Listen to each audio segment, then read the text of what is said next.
नमस्कार, स्वागत है आपका। मैं Lokesh Sharma, motivational speaker, business coach. चलिए दोस्तों, 100 का नोट निकालिए और उसे फाड़ दीजिए। क्या आपका जवाब नहीं है?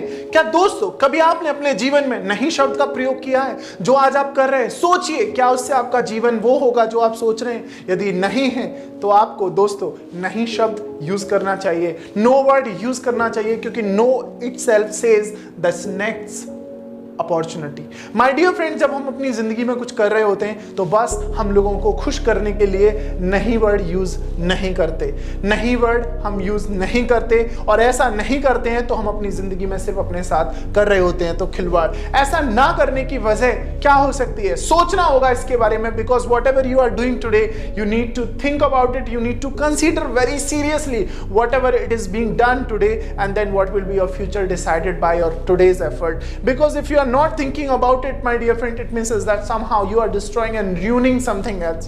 So dear friends, आपको इस बारे में सोचना होगा और देखना होगा कि क्या आप कर रहे हैं, क्योंकि जिंदगी में ऐसा मोड़ आता है जब आपको अपनी जिंदगी में खुद से या लोगों से ना वर्ड कहना पड़ता है। क्योंकि दोस्तों समझिए इस तरीके से कि जब महेंद्र सिंह धोनी अपनी जिंदगी में बहुत खुश थे, एक टीटी की जॉब कर रहे थे, परंतु उनका सपना था क्रिकेटर बनने का। उन्होंने भी खुद से कहा अब मैं ये टीटी की जॉब नहीं कर सकता, और जब उन्होंने अपने आप से नहीं कहा, खुद से प्रैक्टिस करना स्टार्ट किया क्रिकेट के लिए, आज उन्हें पूरा देश नहीं पूरा विश्व एज अ क्रिकेटर जानता है दोस्तों। पर क्या आज आप एक अच्छे स्टूडेंट हैं? क्या आप एक अच्छे बिजनेसमैन हैं? क्या आप एक अच्छे हाउसवाइफ हैं? क्या एक अच्छे भाई हैं? क्या अच्छे बाप हैं? नहीं है तो सोचिए ऐसा क्या है कि जिससे आपके प्रति लोगों का एक इंपॉर्टेंस और रेस्पेक्टिव नेचर नहीं है। क्योंकि might be my dear friends, आप एक नहीं वर्ड यूज नहीं करते। आपको इस बारे में इस तरीके से समझिए, जब अमिताभ बच्चन जी ने अपना करियर स्टार्ट किया था, क्या उन्होंने नहीं शब्द नहीं सुना था? क्योंकि जब हम नहीं सुनते हैं तो दोस्तों हमारे जीवन में एक और आग लग जाती है और कुछ बड़ा करने का हम डिसीजन लेते हैं, क्योंकि नहीं शब्द हमें बताता है कि next opportunity, next option. My dear friends, आपको नो सुनने की आदत होनी चाहिए और नो कहने की आदत भी होनी चाहिए, क्योंकि ऐसा करने से हमारा रियल व्यक्तित्व निकल कर आता है, हमारी ओरिजिनल पर्सनैलिटी आती है। एक स्टूडेंट जब पढ़ रहा होता है तो वो उस वक्त डिस्ट्रैक्टिव होता है, क्योंकि फोकस करने के लिए according to the research of science my dear friends that it says कि आपको 27 मिनट लगते हैं फोकस करने में, पर हमारा दिमाग एक फॉल्स अपॉर्चुनिटीज पर, फॉल्स हैबिट्स पर, फॉल्स नीड पर कॉन्सेंट्रेटेड होता है। हम देखते होते हैं क्या 2 मिनट बाद कोई नोटिफिकेशन तो नहीं आया, कोई किसी ने आवाज तो नहीं दी, कोई टीवी की आवाज तो नहीं हो गई, बाहर से कौन सी गाड़ी गुजरी है, अभी एसी बंद है, पंखा तो नहीं चल रहा है। हम इन सब चीजों में डिस्ट्रैक्टिव होते हैं। क्या हमने कभी नहीं कहा? नहीं कहा। सोचिए क्या आप जो कर रहे हैं उसके बारे में आप सोचिए। जब आपकी जिंदगी में कोई आ रहा होता है और वो आप किसी इंपॉर्टेंस काम में, इंपॉर्टेंट वर्क में बिजी होते हो, क्या आप उसे नहीं कहने की हिम्मत करते हो? यदि नहीं कहते हो दोस्तों तो जिंदगी में कितना बड़ा खिलवाड़ करते हो। अक्सर मैंने आज समाज में देखा है, एक लड़का एक लड़की अपनी शादी को लेकर एक नहीं कहने की हिम्मत नहीं रखते। कितना बड़ा खिलवाड़ करते हैं वो अपने जीवन में। 2 परिवार अलग हो जाते हैं, 2 खुशियां अलग हो जाती हैं, सिर्फ मिलती हैं तो दुख और स्ट्रेस।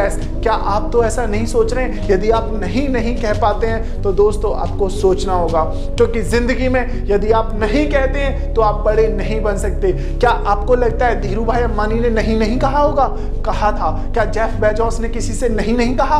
कहा है। क्या माय डियर फ्रेंड्स, जितने भी बिजनेसमैन हैं मेरे दोस्तों, मैं आपको यहां तक बताऊं कि रतन नवल टाटा ने हेनरी फोर्ड से कहा था कि मैं अपनी इंडिका आपको नहीं दूंगा, और उनकी नहीं ने उनको इतना बड़ा रिजल्ट दिया कि उन्होंने हेनरी फोर्ड की जैगुआर और लैंड रोवर को ही खरीद लिया। क्या आज आप नहीं कहने की हिम्मत रखते हैं? क्या आज आपका दोस्त आपसे पैसे मांग रहा है तो क्या आप नहीं कहने की हिम्मत रखते हो? क्या आज आपका दोस्त आपको कॉल कर रहा है तो क्या आप लिख सकते हो कि I will call you later? क्या मैं आपको 5 बजे के बाद कॉल कर सकता हूं? यदि आप ऐसा नहीं कर रहे हैं दोस्तों तो सोचिए कि आप उसको खुश करने के लिए आप अपने आपको कितना नाराज कर रहे हैं, आप अपने साथ कितना खिलवाड़ कर रहे हैं। आपको नो कहने की आदत होनी चाहिए, क्योंकि जब आप नो कहते हैं तो आपकी ओरिजिनल पर्सनैलिटी निकल के आती है। माय डियर फ्रेंड्स, यही जिंदगी में सबसे बड़ा मूल मंत्र है कि जहां आपको लगता है कि यहां मुझे नहीं कहना चाहिए, वहां आपको नहीं कहना चाहिए, और जहां आपको लगता है कि नहीं यस कहना चाहिए वहां आपको यस कहना चाहिए। मेरे फादर साहब ने एक बात कही थी कि जब आपकी जिंदगी में गोल्डन अपॉर्चुनिटी आए तो उसके लिए कभी भी सोचना मत, पर जब आपकी जिंदगी में कोई बुरा वक्त आए उसके लिए 100 बार सोचना और उस पर एक्शन तब लेना। पर हम अपनी जिंदगी में कितने एक्साइटेड हैं, क्योंकि आज की टेक्नोलॉजी के साथ इतने ज्यादा कनेक्टेड हैं, हम बस सोचते हैं कि जो है बेहतर है, हम सोचते ही नहीं कि यहां यस कहना है या नहीं कहना है। आपको सोचना होगा, क्योंकि आज आप रिलेशंस में दुखी हैं। क्यों? क्योंकि आप नहीं कह सकते। यदि आज आप बिजनेस में दुखी हैं तो आप नहीं कह सकते। यदि आज आप पढ़ाई में भी दुखी हैं दोस्तों, तो आप अपने पेरेंट्स को नहीं कह सकते। इस पैंडेमिक सिचुएशन में एक ऐसा वक्त आ गया कि जब बच्चों की ऑनलाइन स्टडी हो रही है, पर किसी की समझ नहीं आ रहा है। यदि वो एक बार ये कह सके कि मुझे समझ नहीं आ रहा है, पर क्यों नहीं कह रहा है कि मेरे पेरेंट्स दुखी होंगे, मेरा टीचर दुखी होगा, पर वो अपने साथ क्या कर रहा है? खिलवाड़। इसके बारे में आप सोचिए दोस्तों, क्योंकि एक ऐसा टॉपिक है, एक ऐसा इंपॉर्टेंट एस्पेक्ट है, एक ऐसा विटामिन एन है जो आपकी जिंदगी को बदल सकता है। यदि आपको ये लगता है कि जिंदगी में नहीं शब्द होना चाहिए तो कमेंट बॉक्स में लिखें, और यदि आपको लगता है वीडियो आपको अच्छी लगी तो लाइक करें, शेयर करें, और हां, सब्सक्राइब करना ना भूलें। धन्यवाद।